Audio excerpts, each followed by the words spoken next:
So the soundtrack for Final Fantasy VII Rebirth, in my opinion, is absolutely astounding. It contains well over 400 tracks, and in my personal opinion, there's not a single bad track in the bunch. Everything is a certified banger in my opinion. And thanks to an article from Inverse, they got a chance to sit down with the composers of the 7 Rebirth project to get some more insight on how they crafted this music, but also how they tried their best to stay faithful and respectful to Nobuo Uematsu, who was the composer for the original FF7 soundtrack, as well as most of the earlier Final Fantasy games. So Inverse starts off first with Keiji Kawamori, who was the music supervisor for 7 Rebirth, and they talk a little bit about how they tried their best to not only create some new music, but to be as respectful as possible to Uematsu-san. Kawamori says, "One point I have been very mindful of is to include arrangements using melodies from the original works that do not betray the expectations of the fans, and to treat Uematsu-san's original melodies with care.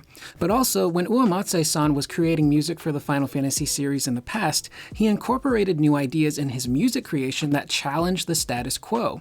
So I think it is important to keep that spirit in mind when creating the music." And I would be remiss if we didn't talk about Uematsu-san, even if it's just very briefly, because this man is not just a legendary video game composer. In my opinion, he's a legendary composer, period. What that man was able to do with every single new Final Fantasy game is astounding. To create a new soundtrack of hundreds of songs from top to bottom that perfectly represent the worlds that they come from and sound unique is not an easy task. And he was somehow able to not only match his previous work, but sometimes outdo his previous work. And that man created the soundtrack to not only my childhood, but probably many others out there watching this video. His music was just so thoughtful and catchy, and the melodies that he would use were earworms. I still hum some of these tracks to myself to this day. And as I mentioned earlier, the fact that he was able to craft soundtracks that represented the games they came from is not an easy thing to do. The one example I really love to use is Final Fantasy VIII.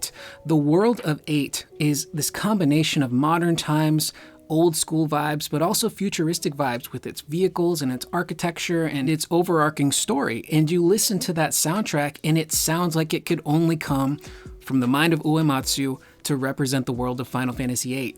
And it has these unique instruments and synths and organs and drum kits that you don't really hear in prior Final Fantasies. You know, one of my favorite tracks, The Man with the Machine Gun, is just so incredible. Like, who would think to create a song like that? And it also not just represents the character of Laguna, but it represents the world that he comes from and the things that he deals with. Another great example is Final Fantasy IX, which straddles the line with being its own thing, but also paying respect to the games that came before, namely the Final Fantasies that came before 6 and 7. There's a lot of motifs that are used there, and the battle themes in particular, that you hear in a lot of those earlier tracks. And if I remember correctly, Final Fantasy IX does actually reuse a track from 7, and you might have to correct me if I get this wrong. I think it's the Rufus parade theme that plays in a cutscene in FF9, so that was a cool little Easter egg.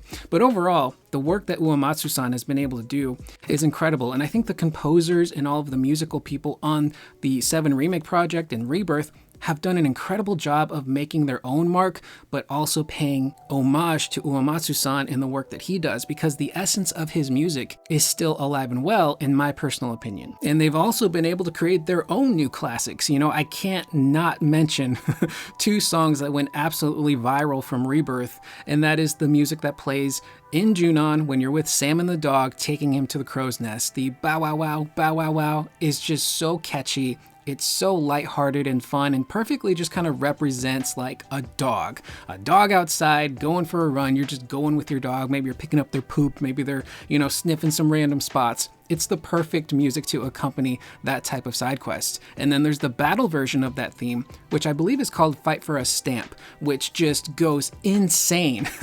It's been called some of the best Shinra propaganda ever. So the new composers are incredibly talented, and they're able to really, again, leave their mark with some really great tracks. Up next, they ask Kawamori about the expansive soundtrack, and did he know going into this project that it would be as big as it was. Kawamori responds, "In the same way as with the previous game, I asked Toriyama to create a list of how the song should play in the game in the early stages of development. At that point, there were already over 500 songs specified, and I used this list as a basis for applying the songs to the actual game while adjusting the number of songs needed. I believe that the care taken in creating each song and adjusting the way it plays in the game is one of the unique characteristics of this game that no other has. Switching songs according to how the game unfolds, such as during quests, was often challenging due to the specifications for game implementation, but I believe the change in music contributed to the rich atmospheric variety of the quests. 100%, he nails it. Every track that you hear in this game just kind of perfectly, again, represents the area that it belongs to.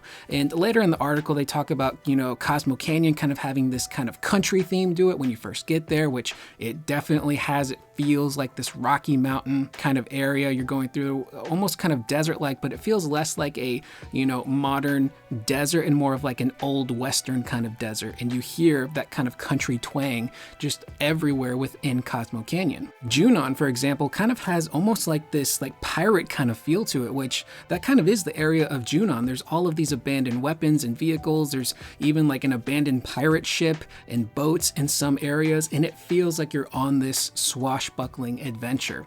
And one thing that Kawamori touches on that we're going to talk about a little bit later is how they thought about the music in this game and how it would transition based on the scenario you're in. And there's a really great example they use later on that I think perfectly represents how they did that. Up next, they bring up the quite epic moment in Chapter 12 when you're in the Musclehead Coliseum and Scotch and Koch come out and do this rap battle, essentially. And they talk about the inspiration behind that rap battle. And after hearing what their inspiration was, I'm like, okay, I definitely hear it.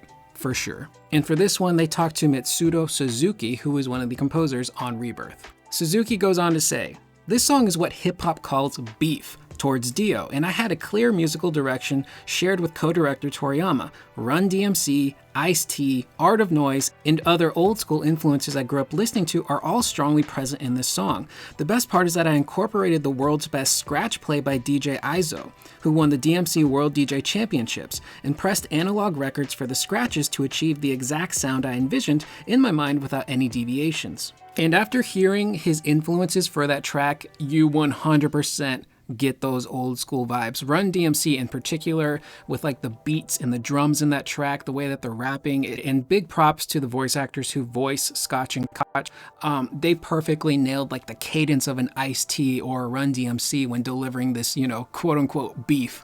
And the fact that they would even think to include that is hilarious because they didn't need to. But you've got Dio in the ring doing his thing, and out of nowhere, which is so rude, Scotch and Koch come up with this beef, just dissing the crap out of Dio and the Gold Saucer, and it's a really fun moment in the game, which again, Rebirth's story can be very heavy at times, especially at the ending, but they do such a wonderful job of incorporating that old school FF7 humor, the wackiness, and it's such a goofy scenario that seeing it play out, you're just kind of dumbfounded as it's happening, but it's so well done. Up next, they ask Kawamori about the music and how they compose them for boss battles, but not just any old boss battle. This one in particular, they're pointing out the final boss sequence that happens in the game. That boss rush gauntlet that takes like an hour just to finish, starting off with Jenova Life Clinger. Kawamori goes on to say, "The boss battles have phases, and the series of battles for the last boss is also divided into many phases, with music for each of these phases.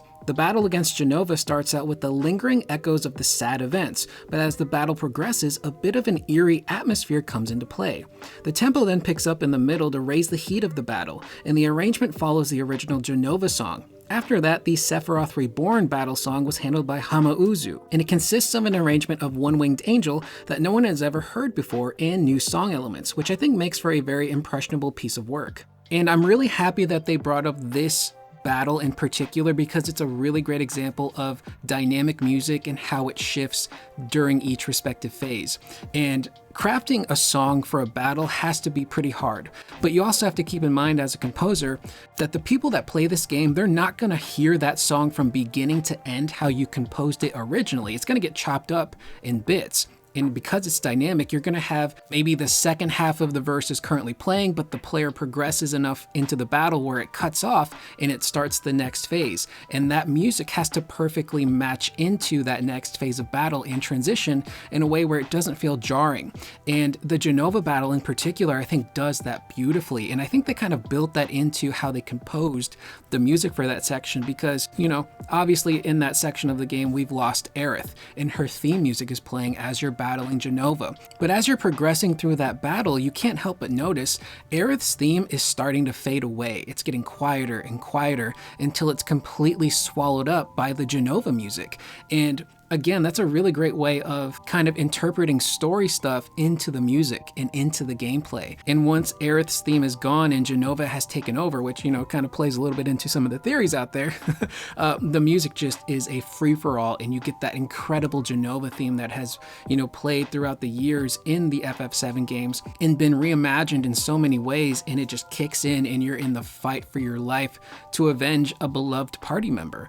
And the fact that they were able to craft all that and make it sound as good as it does is incredible. And I really do want to go through and just listen to the soundtrack and hear how they composed it from beginning to end, like the original creator's vision and intention of how this song is supposed to flow and transition normally. I think that can provide a really kind of unique outlook on the music itself. And then, of course, you have potentially one of the greatest boss battle themes ever created with One-Winged Angel, which Uematsu was on some stuff when he created that one. I think he talked about like Queen being one of the influences for that track originally, but it's a song that has stood the test of time and has been remade so many different times in different iterations. You know, there's the like heavy rock version from Advent Children that is awesome. There's the remade version that we were introduced to in 7 Remake, and somehow they're able to take this song that was crafted by Uematsu-san and give it new life and make it feel fresh while also still feeling high quality. It doesn't feel like they half-assed this track in any form in any game.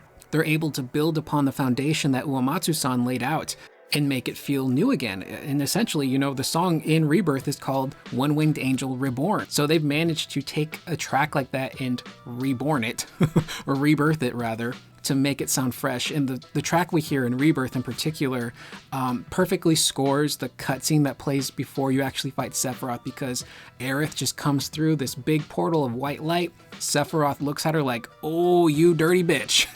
You have undermined my plans. I didn't give you enough credit. I'm kind of impressed, but I'm also really pissed off at you because you just kind of ruined my plans of what I was doing." And then it breaks into the fight and you hear the remake version of One-Winged Angel, and it's just an incredible battle theme, perfectly represents Sephiroth and his machinations. And it's just so well done. Music is so important in video games, especially when you're in the heat of a battle or in a really sad cutscene or a really funny moment. That music, if composed and arranged just right, can punctuate it and make it even more memorable.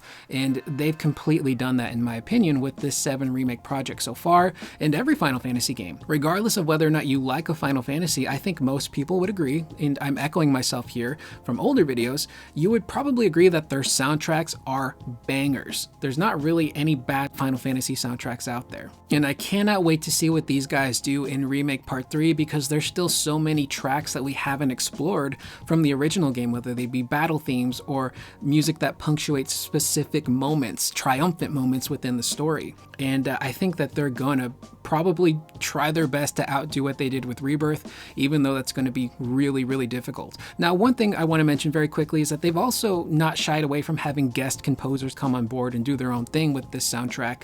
And one thing I would really love to see in Remake Part 3 is I would love for the composer of Final Fantasy XIV and 16, Masayoshi Soken, to come on board and maybe try his hand at a track for Remake Part 3. I loved his music in 16. Again, no risk, no reward, an incredible battle theme. I would really love to hear his personal take on a track from the Final Fantasy VII universe that isn't in 14 already, that kind of matches the vibe and flow of what they've established with the remake project. I think that could be absolutely incredible. With that being said, that is the video. I am Curious Corduroy. Let me know in the comments down below, how did you guys feel about the soundtrack for Final Fantasy VII Rebirth, and what track in particular stands out as being one of your top favorites? I will see you guys in the next video. Please remember to always be excellent to one another.